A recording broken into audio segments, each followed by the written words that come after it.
My name is Lu Yan Li, Li Lu Yan, an order of Chinese name. I just go by Lily in the US because I'm too lazy to keep telling people what's the correct pronunciation.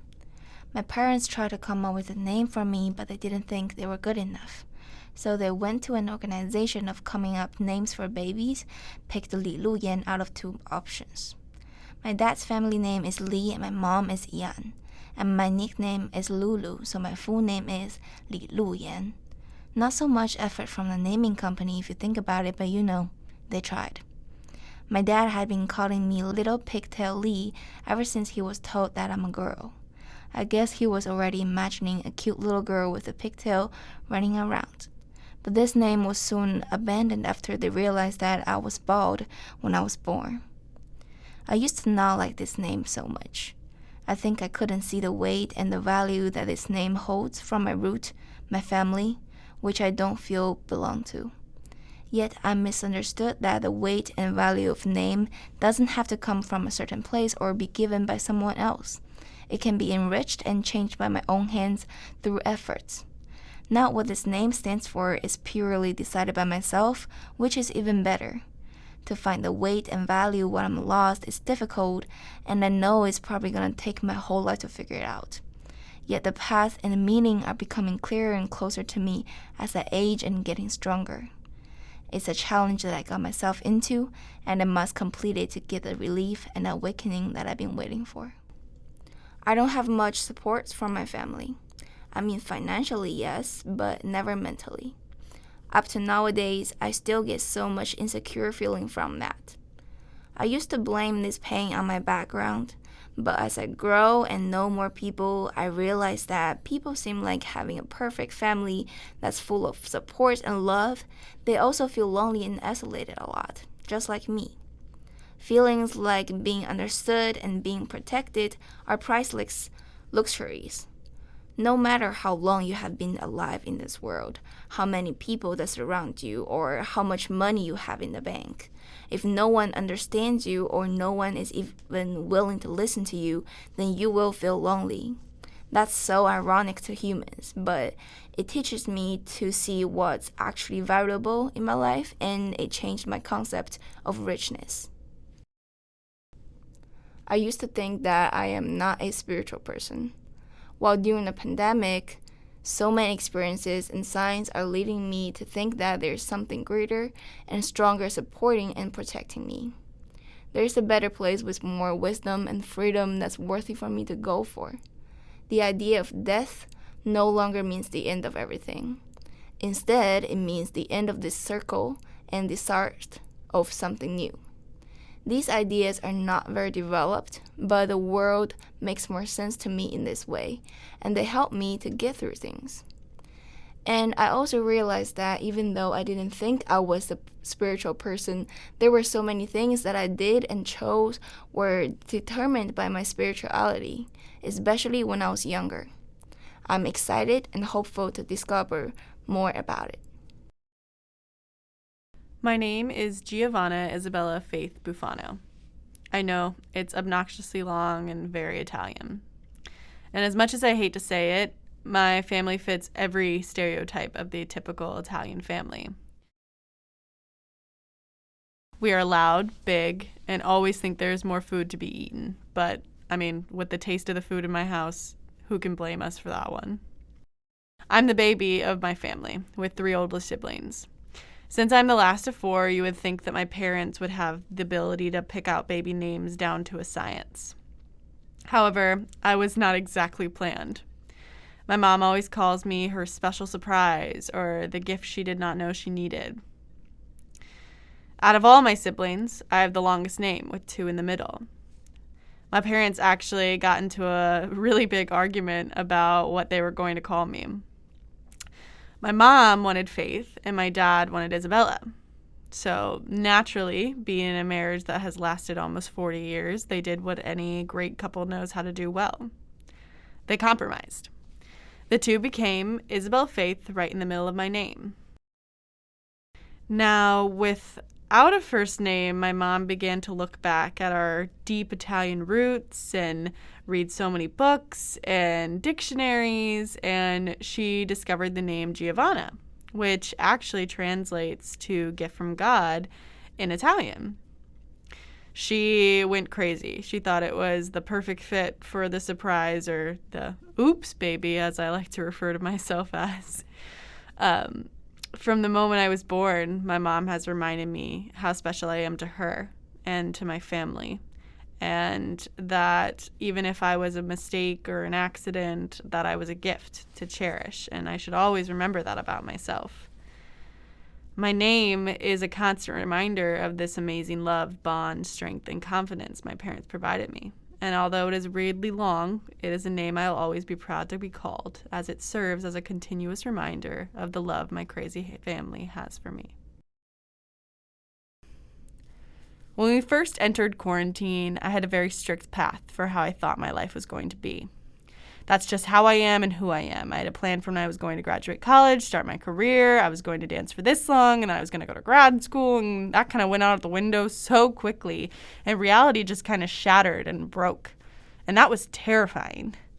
I was scared, and I did not know what I was going to do and what plan I was going to have. But with that breaking and with that shattering, I've learned that there's so many new other ways and experiences that I want to have and want to do. And that came out of this pandemic and working with people that I've loved and finding new innovative ways to move my body and creative ways to express myself and hobbies that I've never explored until now. And I'm learning that I don't have to have a plan, and that's okay. And that I'm 20 years old and I'm allowed to do that, and just taking life day by day is the way that it is supposed to be done. Every day I wake up, I have a set plan for everything I do. I make a list, I put it on my calendar, I check it off as my day goes. I've done this every day since I've been in college for the past 3 years, and it works perfectly for me and my set and my personality. However, when quarantine happened, that entire plan went away. There was no day when I could wake up and tell myself exactly what to do. There was no need to go and do anything, and I felt at a loss without my daily routine. We didn't know what was going to happen yesterday, and we don't know what's going to happen tomorrow. When quarantine started, every day there were changes, and that was new for the country that we live in. I feel we are all on the same path where we continue to grow and grow and grow, and we have a set plan for everyone's life. You go to college, you get a job, you get married, you have kids. You're supposed to have this exact set plan for your life, but now everything's been tossed up and turned, and I've just been sitting in this unknown place. And this place is scary for me, just as it's scary for anyone. Coming back into quarantine at school, and as it progresses, I have a routine, but on a day-to-day basis, it changes. And that's very new for me. But I'm living in that newness, where it's okay not to set and plan every single second of your day, and to just let life happen.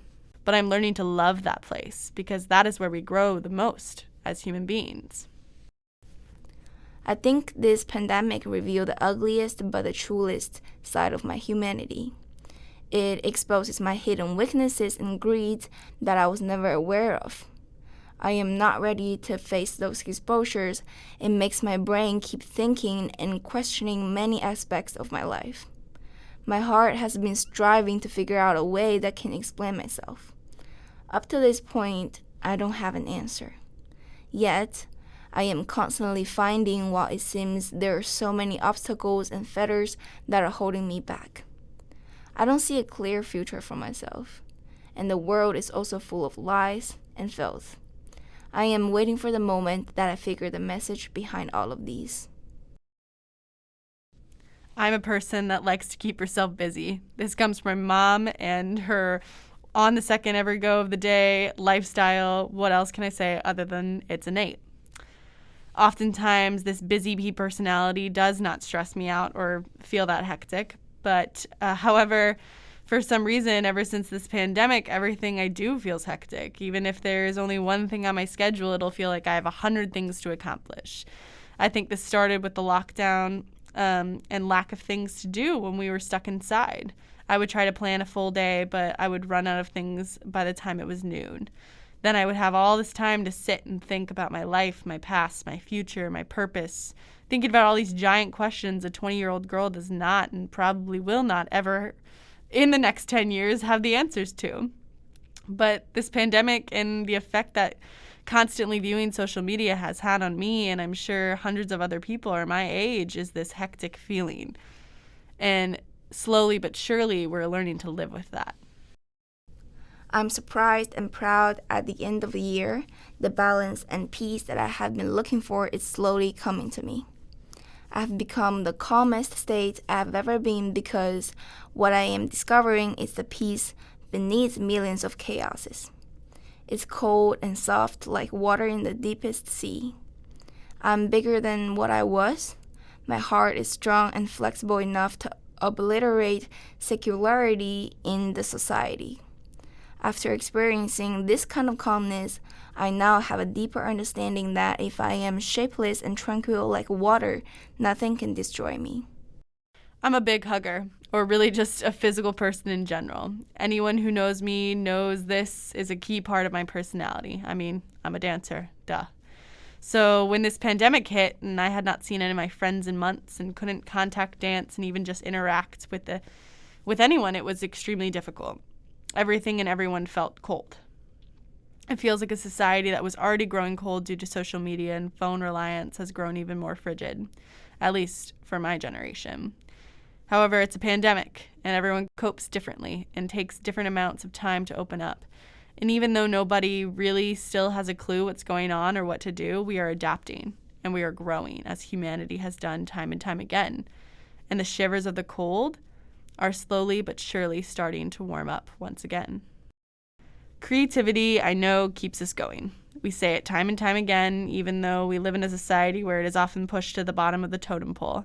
However, I found that people often forget how much creativity surrounds us and is used for the enjoyment in the world. In order to solve problems and issues, you have to tap into your creative side, and during this pandemic, that has become even more clear. Jobs in the arts or programs that are the first to be cut when problems arise, and that is exactly what happened when COVID shutdown started. However, what most people do not recognize is that when they were stuck in their homes, they turned to creative minds and the very people and programs that people tell you not to pursue. Movies, Netflix, painting, baking, all art forms and uses of creativity. People are very quick to tell you not to pursue a life in the arts because of the struggles you will face and the monetary difficulties. But this pandemic is a prime example of how anyone can experience these struggles. Life changes in an instant, and creativity is how we cope and progress on. I've always thought of myself as a very appreciative person, of looking at the bright side of things and being grateful for everything that I've been given. There are times that I can be selfish just as anyone else, and everything in my mind goes out the window of all the good things in my life. But like this pandemic and things have happened, and in 2020, no one has ever dreamt of them happening. You work with people and working with people that are in rehabilitation care facilities that can't see family and friends and are deteriorating by the second because they're not getting the compassion and love that every human being needs. It just brings you back to the basis of what we are here to be. And that's good people for each other and constantly helping each other and loving on each other and being kind to everyone around you because there's no point in life not to be. And I'm so appreciative every day that I get to wake up and do the things that I love without any hesitation because I am loved and I love the people around me. This pandemic put my mind into a very chaotic and unstable state. I started losing tempers and patience to myself and people around me.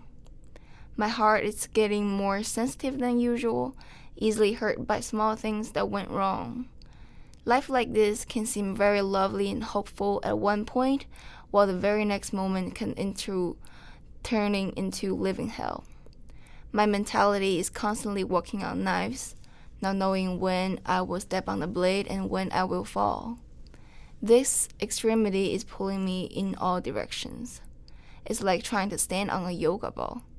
But I do believe if I can get past this stage, I can find a new balance.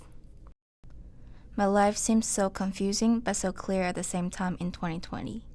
And my body selected dance to release emotions and thoughts. But there is one thing that I really don't like keep rising up to me. I don't feel authentic sometimes because there are so many stress, disturbances, and concerns that holds me back from focusing on expressing emotions that I need to express. being able to directly release emotions and express thoughts, it's not as easy as it sounds. And it's actually a blessing to be able to do that.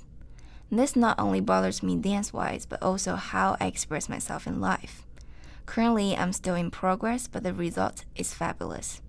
The day I can bravely fully accept myself and courageously express is the day I have true freedom and richness.